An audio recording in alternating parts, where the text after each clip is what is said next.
welcome along to Sportsbet TV with me, Paul Alster. It's great to be with you here once again. If you happen to be new to this service, then do just press the red subscribe button just below this screen and you'll stay in touch with my regular bulletins, my free selections here at Sportsbet TV, which are available every Saturday. I want to look back, first of all, on what happened last weekend before I go forward with my selection for this Saturday. Last weekend saw us round off the calendar month of September in pretty good style. There were 5 selections. 2 of them ran in the Cambridgeshire and didn't really manage to get involved, which happens in those big races, of course, sometimes. The disappointment really was Oviedo, who didn't run his race at all in the Goffs Million over in Ireland, and I'm sure he's better than that. Not quite sure what went wrong, but I know all connected with Ed Bethel's yard were absolutely desolate after he'd run so poorly. There must be a genuine reason. But even allowing for those 3 that failed to reap any fruit at all, the good thing about this service, that I'm always looking for good value horses, is that when they do place each way, you get a good return. And that was definitely the case with my other 2, because Mirando ran a cracking race at Chester in the 2 1/4 mile handicap. He was way behind. And to be honest, I'd looked away inside the final furlong because I saw him running into the back of other horses staying on, but I never thought he'd be able to get through and finish in the first 5. But bless him, he did put his old grey head down and he stayed on really well, and he got up to finish 5th, and he was finishing faster than anything. And that was at 33 to 1. And each way, that's a very healthy profit. And then on Sunday, those of you that remember to follow my Sunday selection, I tipped Ruling in the Irish Seeyouatmidnight, one of 9 runners in the race for Joseph O'Brien. And he ran an absolutely marvellous race, finishing 4th at 33 to 1. But I'm sure plenty of you out there will have got bigger odds, including those that play on the exchanges, where he was available freely at 75, 80, even 85 to 1. And he was available to bet at up to 12 and 13 to 1 for the place. Now, he came there so strongly, having been beautifully positioned throughout, that when he came through to move in behind the front 2, going down towards the final furlong, he actually traded at 6 to 4. So anybody that was on at 70 or 80 plus and was able to trade out at 6 to 4, even 2 to 1 or 3 to 1, would have made a massive profit, or an arbitrage, as you would call it, to some degree. So he was a very big success for us as well, meaning that we ended September in a very healthy profit. And my monthly profits are shown, profit and loss, let's be fair, are shown below this screen on the information description panel. So do check that out, and you'll see that regular followers will be making profits season in, season out, and calendar year in and year out as well. I have to say, by the way, that the ride on Waterville to win the Irish Seeyouatmidnight, which was one of the most outstanding rides I've seen for a very long time. He clearly was miles ahead of the handicapper, but to make so much ground as he did to win from last to first was pretty extraordinary. Now, I have 1 each way selection for you for Saturday. You may know that from Saturday, the 1st of October, I am starting my new Out in Front premium live stream racing tipping service.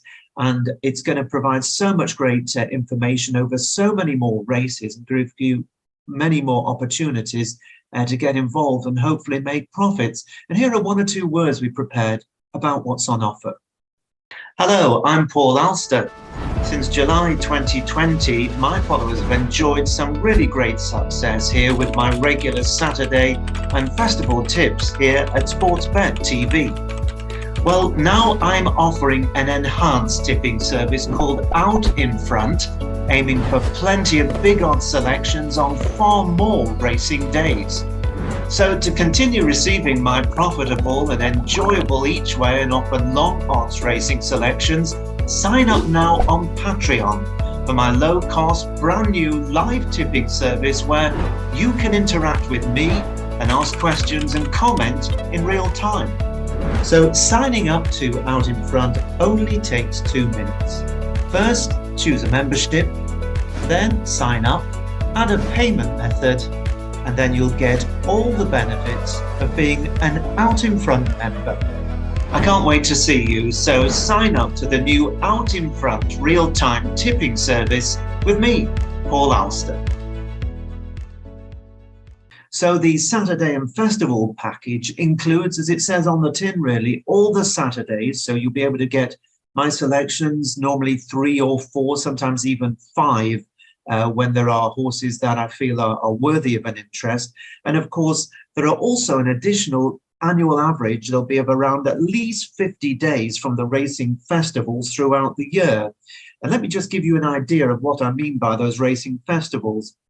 I mean the Cheltenham Festival, of course, the Dublin Festival, Aintree Festival, the Craven meeting at Newmarket, the Irish Guineas meeting, the Punchestown Festival, the Guineas meeting, the Chester May meeting, the Dante fixture, the Derby fixture, the Irish Guineas weekend, then of course Royal Ascot, the Irish Derby meeting, the July Festival, Glorious Goodwood, Galway Festival, the Ebor Festival, the St Leger Festival, Irish Champions weekend, the Hennessy fixture, the Leopardstown Christmas meeting and the Kempton Christmas meeting, among others. There'll also be quite a number of the regular Cheltenham fixtures that we may be able to offer a little bit of a Brucey bonus on as well. That is for the Saturday and Festivals package.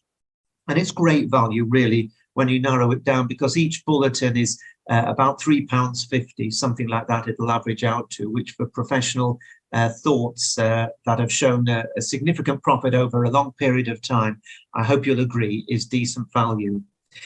Those that take the full membership will get all of the above, but on top of that, they'll also get tips to them on many Sundays, when of course we have some very good racing across Britain, and on Fridays when often there is also the better quality racing building up to the weekend.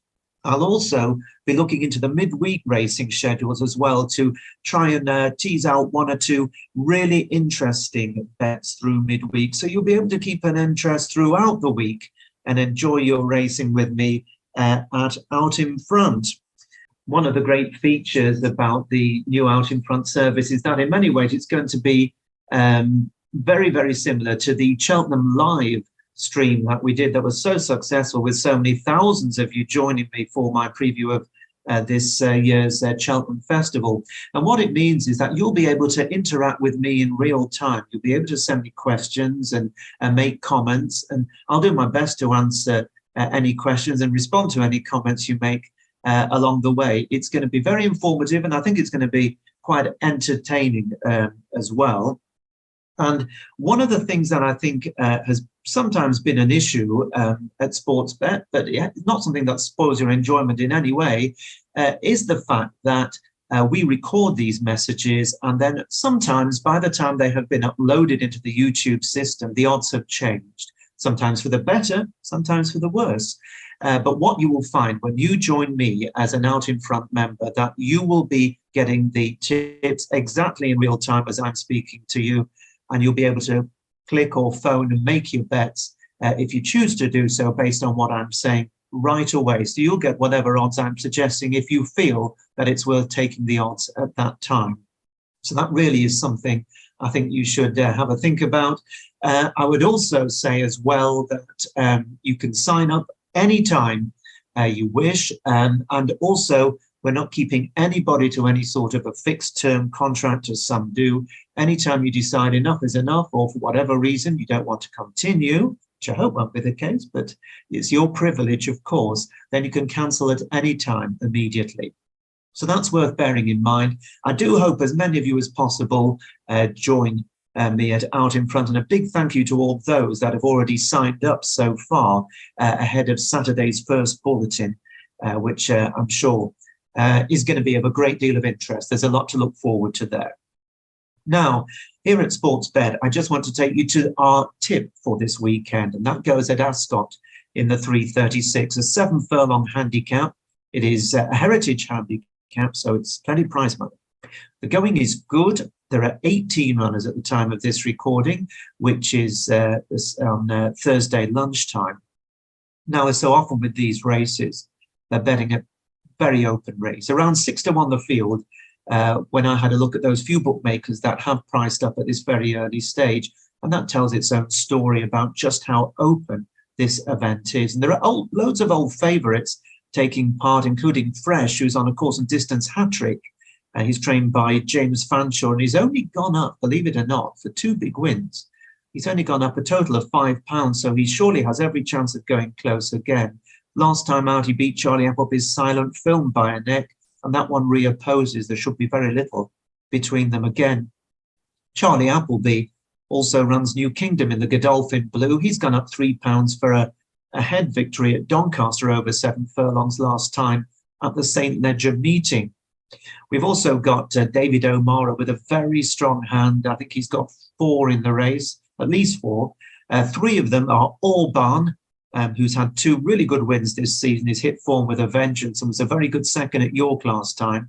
Escobar, who ran a solid race, went 8th in the Air Gold Cup recently. And Ross Collin, who's run well his last 2 starts, including at Leopardstown 3 weeks ago. Now, of course, at Ascot, you can never rule out the enigmatic Mercurial accidental agent trained by Eve Johnson-Horton, who's a Group 1 winner at the track, of course. He won the Queen Anne back in the day. He's still a danger despite 9 stone 12 here, an offer mark of 108. While another classy horse is Safe Voyage for John Quinn. He was an excellent half-length second at the Curragh 3 weeks ago and has gone up £3. One other one just to throw into the mix is Symbolise for Andrew Balding, but I do think that his chance would really be increased if it were to rain heavily, because last year at this time, he finished second in this very race on heavy ground. Then he went on to finish second at the Champions Day meeting a couple of weeks later in the big handicap there as well with Give underfoot. I think he's best when he can get his toe in. But my choice for the Heritage Handicap at Ascot 3:36 on Saturday is River Nymph, who's trained by Clive Cox and is the mount of Adam Kirby. Now, I've been following him closely this term, as I think some of you may know. I've already tipped him once when he's run well for us. And he actually won the Victoria Cup over this course and distance back in the spring of 2021. That was off a mark of 100. He's now only £2 higher. Now, he ran in this race last year, but he couldn't handle the heavy ground on which Symbolise thrived and so very nearly won. He's not a heavy ground horse, so you can ignore that. And he's actually only had 3 runs this year on the turf. So he's had a very light campaign, and all his races have been targeted at big 7 furlong handicaps at Ascot. He started off finishing 3rd to my selection, Vafortino. Do you remember I tipped the winner for you of the Victoria Cup back in May? He then went on to finish 8th of 29, a rock-solid run, not actually getting the very best of runs, I thought, in the Buckingham Palace handicap at the Royal Meeting in June. And then after a 79-day break, he came back to run a really good 3rd of 16 to Fresh 4 weeks ago. He was only beaten half a length, and he's now £1 better off. So again, there should be little between them. But I think that River Nymph's turn is coming. And I think he's going to go well. And one of the added bonuses for me is that, with greatest respect to John Fahey, who rode him last time, I think this horse goes particularly well for Adam Kirby. And I'm really happy to see him back on board. I also think the draw in 13 is absolutely fine. So I think he has a lot going for him. And there's very little early prices up at the time I'm speaking to you, recording this message, but I'm expecting a guide price of around 10 to 1, and I anticipate that with 18 runners, there'll be plenty of firms offering at least 5 places. So that is River Nymph, estimated at 10 to 1 each way at Ascot in the 3:36. Let's hope he runs really well. I'll look forward to seeing you here at Sportsbet TV, same times next week, and I hope that many of you will consider joining me at Out in Front. And remember, you can check out all the details and join me for what I think is going to be an excellent premium service, offering so much more in real time. And I'll look forward to interacting in the live real time with you guys as well. Thanks for now from me, Paul Alster, here at Sportsbet TV.